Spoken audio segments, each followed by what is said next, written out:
Hello everyone, and thank you for joining us on this live Q&A. It's a rapid fire one today, guys. What do you think of the new filming area? I quite like it. We've got some nice lighting behind us. It's been a few months since we had the in-person podcast interview studio set up, so actually quite liking this. It's quite fun putting everything back up here. So we want to make this changeable. We want to just make this as interesting as possible. But today we're not focusing on the backgrounds, we are focusing on the questions. I've just pulled together some today. I wanted to get this done today because there's questions from various WhatsApp groups. Some people have emailed, comments on TikTok and various other places. I'm pulling them all together because if I don't get them done today, we won't get them done this week. So I'm just going to fire in, guys. If you do catch this live, it's a last minute live. If you catch us live, put your questions in and I will do them at the end. But here's the ones that I've pulled together from all the various service accommodation and property communities. So ready for the first question. How can I prevent negative reviews of my property? I have a fantastic property and guests sometimes leave unrealistic reviews. And guys, this is always going to happen over the lifespan of your property. I don't think we've ever met anyone that's had maybe 50 reviews, but no negative, spurious ones. It's one of the things we educate our hosts that work with Pillow Partners to expect moving forward, because it can be devastating. It can be really horrible when you put your heart and soul into developing a really great product, a really great guest experience from start to finish, and a guest doesn't appreciate that. So number one here, we can't really prevent it, apart from all the things of getting that customer journey mapped out, done really well, and making sure you're communicating with your guests in advance, making sure the expectations when they arrive are either met or exceeded. Again, we can put nice photos on, we can get all these digitally altered things and make them look amazing, and then people come and they come in and they're quite upset that their expectations haven't been met. So that's the first one, but let's assume that you are doing everything. And what we're talking about here is, I guess, being unrealistic, being bad, and leaving something that's unreasonable that's going to damage your business. In that instance, guys, we can't prevent that. We're going to have guests from all over the world, different cultures, different standards, and some guests are just professional moaners. They're professional refund hunters, so we can't prevent it fully. We can only do the best we can. The last point to this, guys, before the next question, I'm going to say, when you're replying to these reviews, you're never going to win people over. Don't get into arguments, don't be unprofessional, don't get angry, don't get emotional. We're writing these reviews for the next people coming along, because those people won't sit and read future reviews. They're gone. They've given you a negative review for whatever reason, justified or unjustified. But remember, on the platforms like Airbnb, Booking.com, your own private booking website, wherever you see those reviews, it's future people looking at these. And if you can respond professionally, you can solve a problem. If there has been a legit problem and you can solve it for future guests, and you write that in such a way, you can turn that negative review into a positive. Next question. Well, this isn't a question. This is something I get a lot on TikTok. This isn't a question. This is a statement. Airbnb should all be banned. They take away affordable housing and make it impossible for decent people to afford rentals. So this is something you see a lot. Airbnb and short-term rentals getting a lot of stick for taking away affordable housing. My TikTok's filled with comments last. And the answer is, I'm sorry, but you have been lied to. And that just isn't the case. Airbnb isn't taking away affordable housing. There's a few reasons for that. And I'm sorry if that offends you. Well, I'm not sorry, but I'm sorry that you've been lied to and manipulated. But the truth is, Airbnb isn't taking away affordable housing. It's not it's not my responsibility or your responsibility to provide social housing for the whole of the UK. This is what governments take tax for. This is why you idolise these politicians. It's why you vote for them. And when they don't deliver on it, essentially landlords used to get the blame for this, and now it's service accommodation operators. So if you don't believe that it's not our fault, you believe it's our fault, and if you got all Airbnbs banned, well, what would happen? Would they be affordable housing? Would that 2-bed penthouse in a city centre be affordable housing? It would be on the rental market for like £3,000. Would that country cottage with a hot tub in the middle of a forest or on the sea be affordable housing? It would probably be £3,000-4,000 a month. It would never ever be affordable housing. These high-end holiday homes and Airbnbs would simply be owner-occupied properties. They'd be high-end rental market, or they go to executives. So it's not going to solve the problem. The issue here isn't people that have an Airbnb or one landlord with one property. It's the people you idolise. It's the lies you believe, and you've been manipulated, because it isn't short-term rental properties. And statistically, I know in Scotland there's more empty properties. There's more properties sitting empty than there are affordable short-term rental properties. So you're focusing on the wrong things, guys. It won't make much difference. It's a kind of rounding error to what is happening with the bigger issues in society. And I do agree we should be providing more affordable housing, but it's not one person with an Airbnb. It's not a 3-bedroom property in the country with a hot tub, because if you just banned the Airbnb, it would just get sold, or it would go to the high-end rental market. So sorry, you've been lied to. And again, I love your passion for this. I love all the passions on TikTok of all the socialists and Labour supporters and SNP supporters that jump on to say these things. You should focus your passion and your fury at the people that are making the problems real, not normal landlords. Lovely. Next question. Should I do my own cleaning to save some money and increase my profit? Very rarely does this make sense to do this. Guys, I'm a business owner, a CEO. If you're a doctor or an accountant or whatever, I want you to think what your hourly rate is.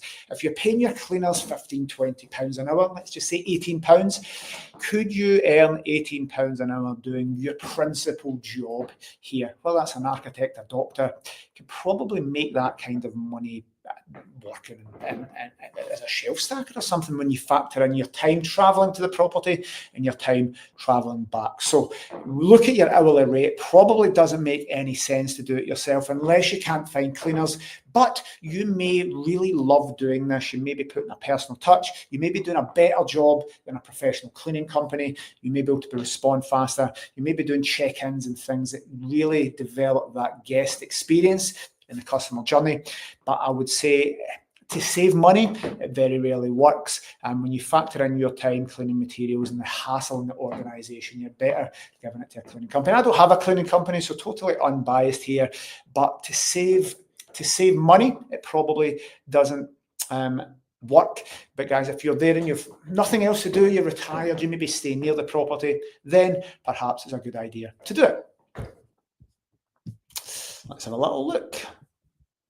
Next question. I'm trying to do a rent-to-rent deal with a landlord, and they are insisting I sign the agreement in my own name, not through a company. Should I do this?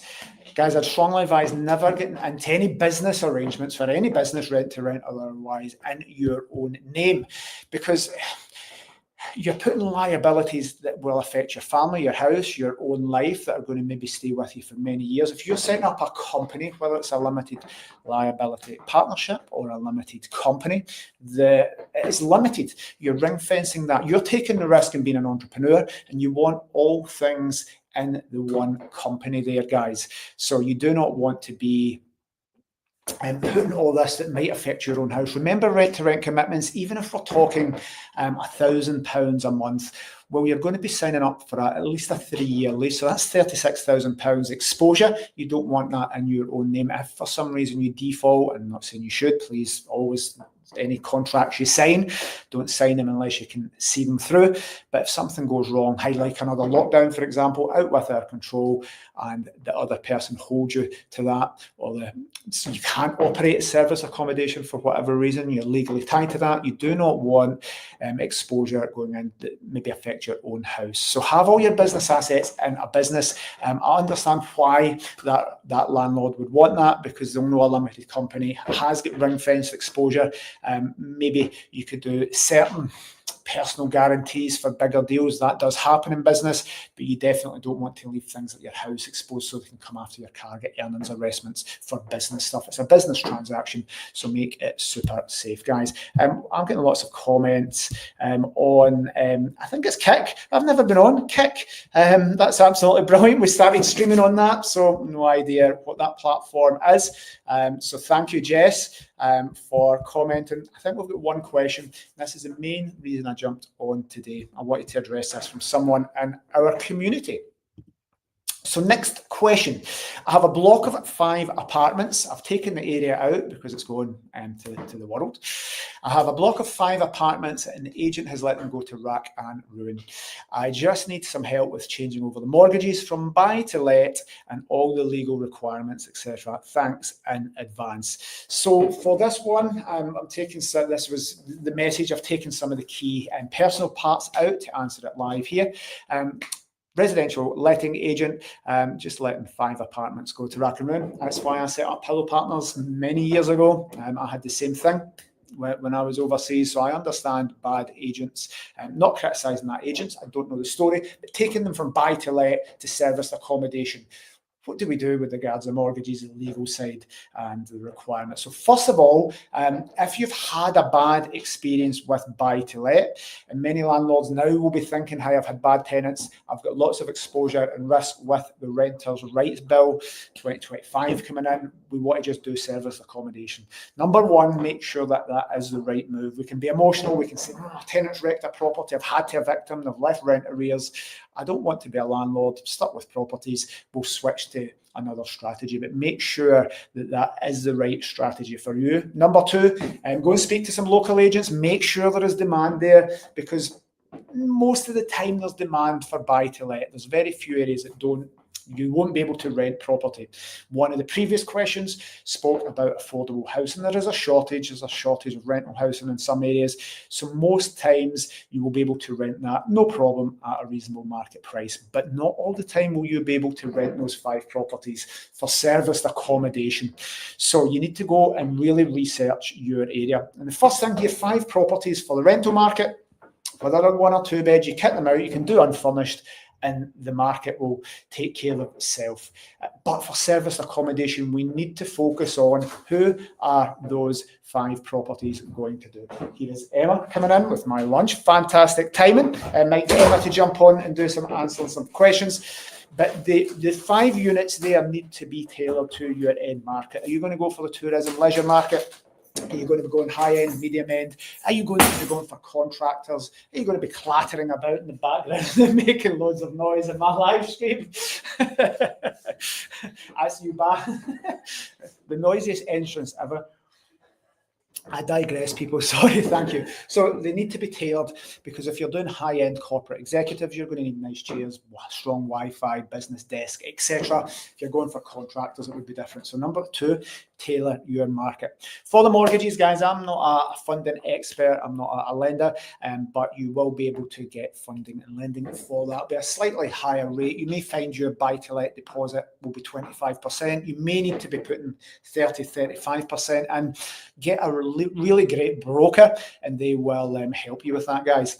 Brokers there will see the funding products that are on the market at any given time. One of the things that we do, Emma that's making all the noise in the background, spends a few hours a week doing this, is feasibility reports for mortgage companies and lenders. So for buy-to-let, it's nice and simple. You just need to have 125% normally rental income to the mortgage repayments. So 125% of the rent to cover the mortgage payments with a little bit of a buffer. But for service accommodation, short-term rentals, holiday lets, you're going to need to provide evidence and statistics for that. So speak to a local agent, get them to provide you some projections, some feasibility studies, and make a good business plan for that as well. So for the legal requirements, if you've got everything in place for your buy-to-let properties, well, they will be mirrored. There's a few extra things like fire risk assessments, etc. I'm not going to list everything here because it will take too long, but when you're speaking to your local agent to assess demand, to get those price and projections, to make sure you can get the funding in place, and that it is a business plan that's going to be worthwhile doing and there's a margin in it. Guys, many years ago, it used to be a massive gap between buy-to-let and service accommodation.